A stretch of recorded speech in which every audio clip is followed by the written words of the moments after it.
Okay, let me dive into the training. If you want to learn how federal contract opportunities or learn about finding federal contract opportunities that you can win, then this training is definitely for you.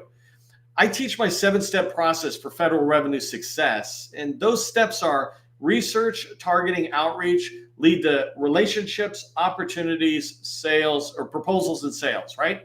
And today we're going to be diving into the opportunities portion of the 7-step process. And this is finding contract opportunities that your company can win and pursue in 2025 to win, right? So FY 2025 starts next month. And it's really important to me that you've got a good sales pipeline that's lined up with that will lead to the revenue goals you have. One tip, though, keep in mind that this training I'm doing, it's advanced training. Let me just change my slides here. It's advanced training, right, for finding contracts you can win. If you don't have any federal revenue, the training is still good for you, but don't pursue the contract as a prime. I am not one of those people who think that you should prime contract when you're just getting started in government contracting.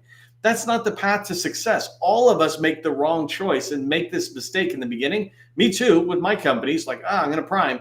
But the best path for you is to find opportunities the way I'm going to tell you today, and then go find a prime contractor you can team with. I mean, potentially you can find them in this very networking environment. So as we move forward, keep that in mind. So I'm going to break up into 4 sections, how to find contracts in 2025 that you can win, right? And so these are the opportunities you want to be putting in your pipeline. First thing I just want to share is, why is it important to even be thinking about this? Why is it important to find contracts and get them into your pipeline now? The second thing I want to talk about is what contracts you should be looking for. You don't want to be putting everything into your pipeline. And so I want to give you this high level criteria. The next thing, third bullet here, is I want to give you step by step my process for searching for these very contracts that I'm talking about, right? If I want to find contracts that I can put into my 2025 sales pipeline, this is the process I will follow. And I think it's like 6-7 steps I'll show you.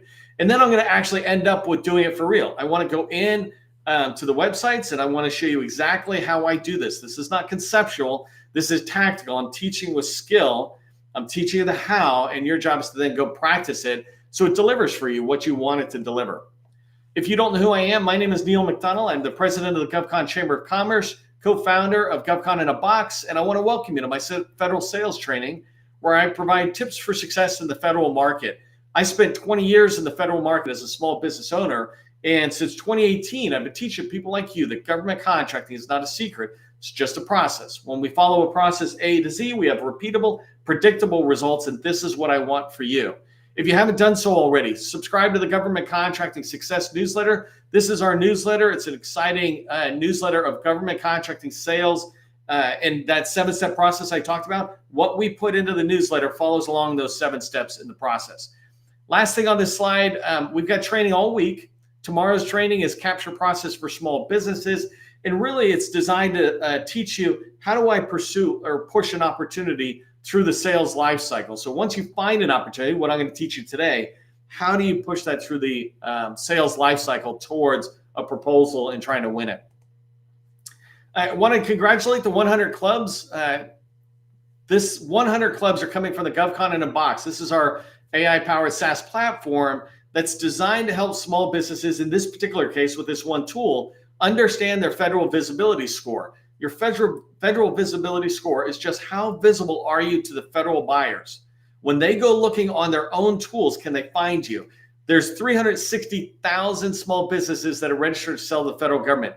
57 of them are in the 100 club, meaning they have a score of 100 out of 100. 80% of those businesses have a score less than 70, meaning virtually invisible. So go to GovCon in a Box, check out your score. It's free, it's quick, no demo or anything. You just dive right into it. And I provide you training tips on how to get it done. Quick reminder to just Betsy Eco Hub. They got like this prime spot of the 50th company to hit a 100 score. But sometimes when you hit 100, you have to stay up there. And otherwise you can come down for a second, because I make it hard for you to be at 100. You got to keep your profile up to date. So they just dropped down. I sent them a message already, but I think I'm going to try to communicate as long as I can through here to just give you a reminder. I'm going to make sure any company that we see hits the 100 club stays on the 100 club. Even if you come down, we'll push you back up on there, because we're here for your success. All right, let's dive into the importance of finding contracts for your pipeline and why it's important to do it now, right? We're in September 2024, which is the end of fiscal year 2024, and the beginning of fiscal year 2025 is next month. We want to make sure you have pipeline opportunities in your pipeline that will drive towards your success. You have revenue goals, sales goals, et cetera. Well, you're not going to achieve any of them if you don't have a full pipeline and a pipeline that's sufficiently full. So the first thing I want to talk about is there's 3 types of contracts that I track on. When I'm looking for this exercise and I'm looking for opportunities that are out there that I can serve, there's new opportunities. What this means is it's a new requirement the government has. It's not a previous contract. So it's coming out. Then there's recompete, meaning last year we had IT help desk services, and we're going to have the exact same thing this year. We're recompeting it. And then the third one is consolidated contracts. This is where they have IT help desk and maybe network engineering, 2 separate contracts, and they're saying, hey, we're going to combine them into one separate or one combined contract. That's consolidation of these 2 contracts, not big consolidation, but just, for the convenience of the government, they're trying to put it together. The reason this is important is because even though it seems like it's new, it's a recompete of those 2 into this new one. And there's some advantage to consolidation. If I was pursuing contracts, expiring contracts that are being recompeted pretty much the same, those are the best ones and that have the most chance of winning. Whether I win it or not is a separate question, but it's definitely the biggest thing for me is there's a schedule and there's a really good chance I can predict when that contract would start. Consolidation is the next best one I'm looking for, and new contracts are the third best. They're the least favorite to me. Even though they're very attractive in the scope, I look at it, oh, well, that's really good. I could do that stuff. The problem with new contracts, in my experience, is that new contracts slip to the right, meaning sometimes it can go months away from when you thought it was going to drop or come out, or it could even go years. And that's acceptable when you've got a good amount of other business. And so make sure you have a pipeline that has a solid baseline of recompete or consolidated, right? These expiring contracts, and then you can pursue the new things. But don't make the new contracts your priority effort. Otherwise, you'll find them slipping and you miss all your revenue goals. So I put here, expiring contracts are more likely to be awarded, right? Because the government has already funded it for 5 years or the last 20 years, and they're just every 5 years they're kind of recompeting it.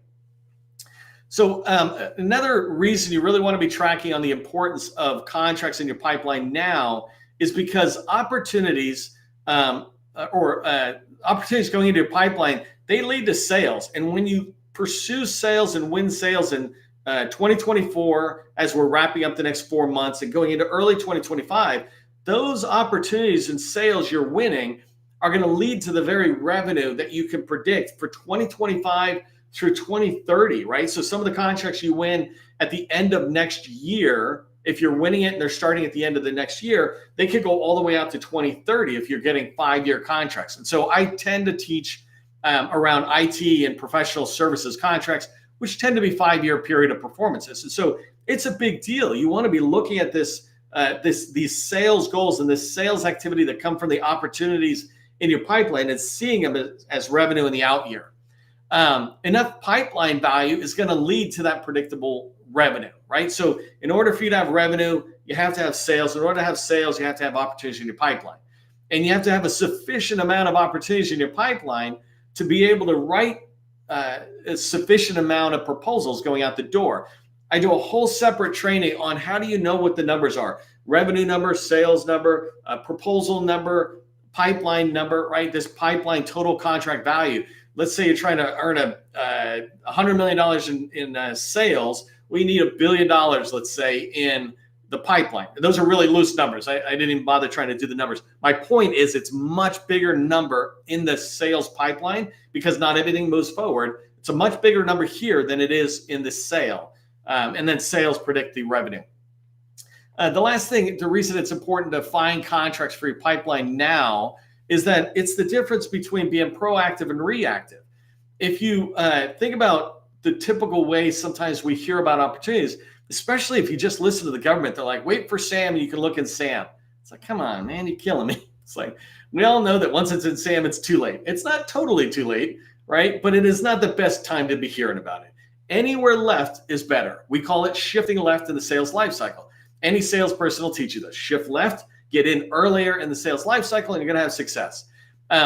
So FPDS, what I'm going to teach you today about finding contracts that can fit into your pipeline, that's a proactive approach to sales compared to waiting for it to hit SAM is reactive. Even if it hits SAM as an RFI, it's still reactive. You're reacting to the government doing stuff compared to getting a jump on their acquisition lifecycle by getting started. So that's kind of why it's important. Let's talk about what contracts you should look for. And I'm going to blow through this really quick because I want to get to the website and show you actual contracts and what I do.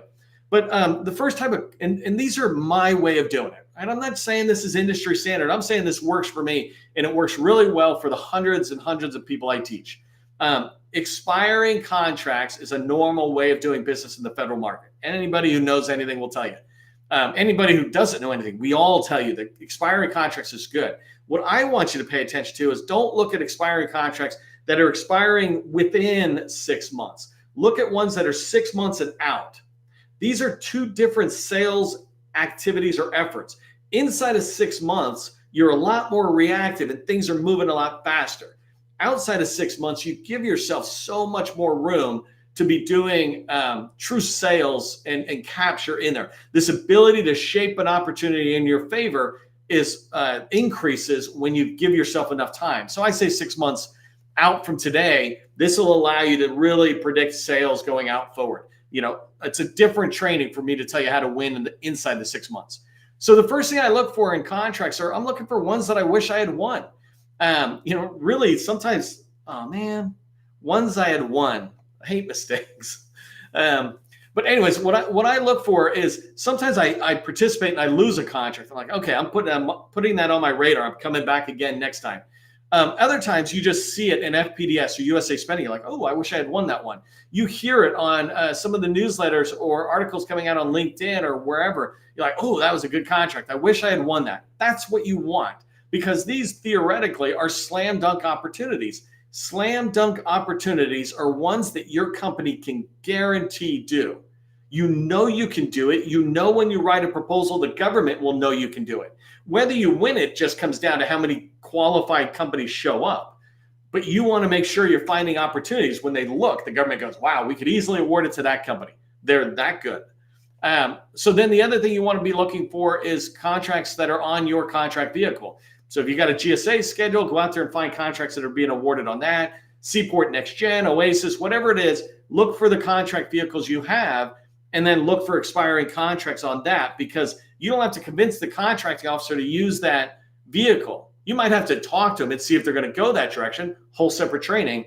But if they used it once, the likelihood of them using it again is better. I was having a conversation with GSA the other day, and they were talking about increasing the use of their vehicles. And I said to them, don't go try to convince agencies that aren't using GSA schedules to use it more as a benefit to the contract holders. Just go to the ones that are already using it and encourage them to use it twice as much. And it's a real eye-opener when you understand you want to go to the people who are already doing what you want them to do and encourage them to do more of it rather than convincing people who aren't using your contract vehicle to start using that. Another thing you should look for is, and these last three are really related to the businesses that are in there. So one thing I look for is incumbents, usually smalls, right? A small business incumbent that's not eligible to compete on this contract again. So an example is a small that's now large or an 8A that has graduated. I just found an opportunity prepping for this training where it's like a, $50 or $80 million contract that went 8A. And I'm like, and actually it went 8A sole source, and I'm about to show it to you. But the thing is, people go, it went to A and C or something. It's like, who cares? Go find yourself an A and C, team up and try to go after it. It's better to get a piece of something than to stand back and complain that it's going to somebody else. Just go make friends with that type of business. And then the last two, right? The contracts you should look for are ones that went to a large business that, in my opinion, should go to a small. So anything that is $20 million and less should go to a small business. When I say 20 million, you're talking about probably a $4 million a year spend. any experienced small business can support that. There are many small businesses doing 10, 20, and $30 million a year that could easily handle that. And so I'm looking for large contracts that were awarded to other than small business in my space so that maybe I can bump them out of there, right? I want to push that and come it out. And then the last one is, if it went small last time and it's in my space, that's a good one for me to be looking at if it's a slam dunk, because I don't have to convince the government to use small. They already went small, right? And I would love it if it had 5 or 10 people competing. I don't mind competing. I like it, because if you're good at what you do, then it will show on your proposals. So finding something that already went small is good. Okay, so let me just give you really quickly how I search for contracts, a little step-by-step approach. You can screen capture this yourself, but this is what I'm going to show you in 2 seconds. I go into FPDS. If you don't know this, the Federal Procurement Data System is the data source for contracts that have been awarded in the government space. USA Spending, which is a great tool, is just a front end, a GUI is what we call it. It just makes the FPDS data look pretty, but FPDS is where the data is at. That's where I want you to go. Always make sure you develop your skills in that tool.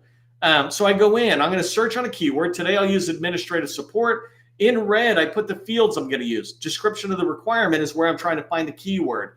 So that way my keyword doesn't come up in somebody's company name. Then I'm going to filter by date. I only want it to be 6 months out. So I'm going to go to April through the end of next year and say anything expiring from April to December next year, show me. And that's called an estimated completion date. There's multiple date fields in there. This one here, the estimated completion date, generally is the base plus the 4 option years, if that's what it's looking at. The estimate is that's when that entire contract's completed. Last one I use, number 4 here, is I'm going to filter it by NAICS code. And I'm going to do these 3 in increments so you can see what it's like. But with NAICS codes, I'm going to use 541611, which is basically administrative support. The reason I do that is because if I just search for administrative support, which you'll see, I'll get a lot of unrelated things in weird NAICS codes. It's because somebody threw that word in, like, go to the moon and back and make sure you do administrative support. It's like, all right, that's not the contract I can win. I could do the admin support, but not the moon. So that's called principal NAICS code. So these are the 3 fields you'll see me filter on. Then I sort it by value. I put here number 5, be realistic on the value. When I sort it, I'm going to see these ones that are, let's say, north of 100 million. Like, I can't go after those. You've got to know what size total contract value you can realistically go after, right? So I said that $80 million one that I liked. Well, the reason I like it and I'll go after it is because I'm going to go find a prime contractor, probably an A and C, who can do it. Well, now I'm just trying to get 10 or 20 million off of it, right? So it's down back to my reasonable size. You want to know how big a contract vehicle. Don't bother putting big total contract value numbers into your pipeline. You're just not going to win them, but you spend a lot of time. Compared to if you find a whole bunch of $5 to $10 million opportunities, let's say, then the chances of you winning them are much more realistic in your eyes and the government's. Last thing I do is I just do a validation that the opportunities I'm looking at meet my slam dunk criteria. And so I'm looking for an initial fit. You'll see me do it really, really fast. But it's just far enough for me to be able to push this opportunity onto a short list where I say, now I call it unqualified. And I'll talk about this later this week. But when I go from unqualified to qualified is when I'm going to see, is the government intending to recompete this? Are they still interested in the work? Things like that. That's what helps me get to a qualified lead. Here, I'm just trying to decide, do I want to put it in the pipeline at all? Okay, so let me go to the next slide. Got a link. This makes it perfect. Okay, really quick. This is GovCon in a box. Go here to number 2 and get your visibility score. It's at govconinabox.com. I really want you to sit there and get your score up to 100. When you do, I'll sit there and shout it out to my 32,000 connections on LinkedIn. Okay, so the first thing I said is I come in here and I search. If you haven't used FPDS, this is what the search looks like. I'm going to do an advanced news search because I said I want to do a field. So I'm zooming in a little bit so you can see this. So by the way, I might have gone too fast for you. I'm just on fpds.gov right here in the enter thing. I don't do anything but click in it and hit the enter key, and it takes me here. Now I'm going to the advanced button, and I'm going to zoom in so you can see. And I'm going to say, show me a new search, add. And the first field I wanted to add was, what did we say that was?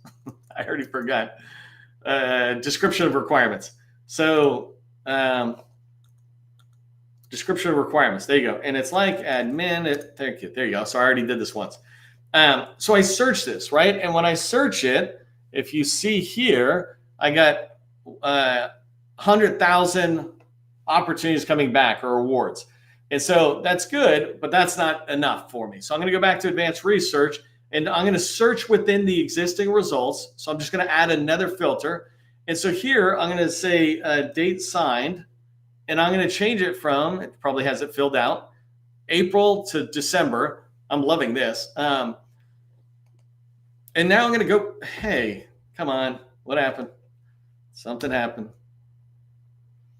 Let me just try it one more time just to make sure. Date signed. Well, if it doesn't work, just go back. Okay. Come on, work for me. This is embarrassing. I'm live. Okay. Date signed. Maybe I'll just pick it on purpose. So 4/1/2025 to 12/31/2025. How on? Oh, okay. So almost every single mistake, you can take it all the way back to the user. In my case, let me hit advanced search. The field I want is estimated completion date, not date signed. I'm asking it for it to show me something that's signed in the future. How is that possible? All right. So it is live. I think I told you that. Estimated completion date. Let's go here. Now I search. I go from 100,000 down to 2,128. And that sounds cool, right? But let's sort this really quick by action obligation. If you're not familiar with the sorting side, come on. Let me pull it up here. For those of you who are kind of new to it, make sure it's descending. So biggest number to smallest number. And here I'm sorting by action obligation. So let me zoom back out for 1 second. So this is where I started looking at some of this stuff, and I'm like, wait a minute, security guard, patrol services, and computer systems. I'm like, that's not what I'm looking for. These are not there. So let me come in and do the last thing. Zoom out and add one more here. It's the NAICS code, and actually it's not. Let's do primary.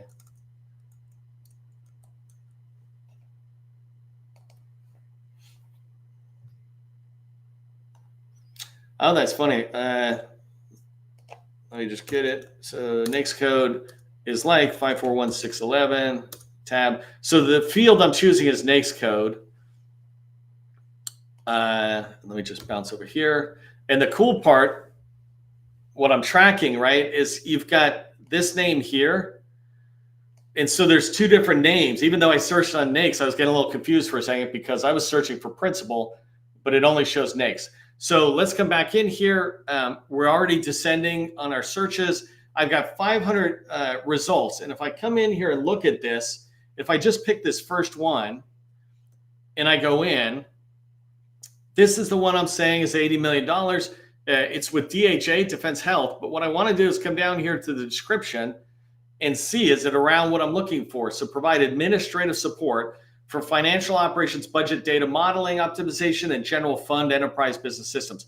So there's probably a level of technology that's in there for sure, or a subject matter expertise in there, but there's a huge portion of work that I can do. I can see this was 8A sole source right here to one offerer, and there's a really good chance because it's in DoD. Let me come back up for a second. That since it's in DoD, that it is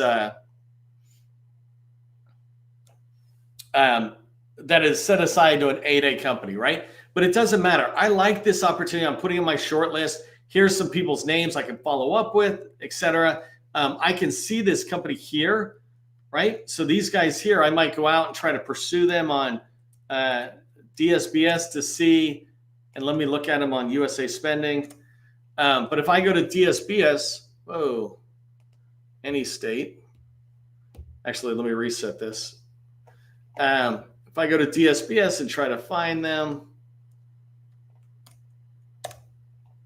I can find them here, and I can see that they're no longer an 8A. So this was a sole source 8A. I'm able to see that. If I come back for a second I just want to show you this. Action obligations. It got rid of my NAICS code here. Let me get that guy in there really quick. 541611. Search it. Action obligation. Okay, so there's that one. But really, if I come down and I start looking at smaller ones, right? Here's a Leidos one. And this is interesting. If I see Leidos, it's like, is it super sophisticated? Remember I said if it's a large business, which Leidos is, why do they have this? And there's 500 opportunities or whatever I'm looking at. So it takes some time to view. So this was 35 million. So it's bigger. So it's $5 million a year, basically. But if I come down here, so it's logistical, operational, administrative, labor support. I'd be really curious on why a small business couldn't do that. Small business doing 10 or $20 million a year who wouldn't have that ability to do that. This was on some vehicle, but the key for me is how can you go into this contract shop? So this was for, sorry, I'm looking at it. I can't totally tell. Asper. So Asper, I think that's HHS. I mean, I can find it in 1 second. I think it's an agency. But the point is I can go find the contracting officer or whoever's tracking on this and begin to pursue it and see if I can't push it off. This contract doesn't expire till 2025. And because of that, I can be able to reach out to the government and see if there's ways to build relationships. I might reach out to Leidos. If I can't push it off, maybe I can get together with Leidos and get in on their subcontract, et cetera. I'm just watching the time. When you go in, like I'm literally going to do this for a particular customer today. I'm going to spend an hour going through what I just showed you. And these 3 fields within FPDS will help me find a bunch of expiring contracts. I can come back now and change administrative support to something else.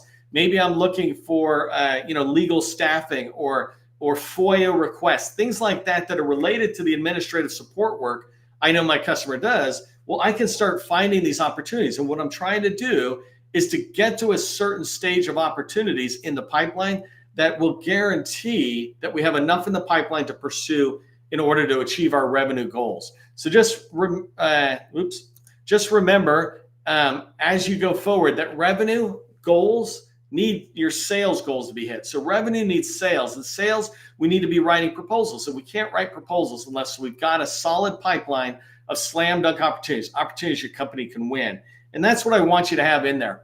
Hey, last thing I want you to remember or just know about is next week we're doing all innovation with Army, Air Force, DARPA, missile defense, and DOD. And so we're talking about innovation dollars, cyber dollars. If that's something you're interested in, make sure you track it on my profile so you hear about the training. As you go into your day, just remember, government contracting, it is not a secret. It's just a process. I will see you next time.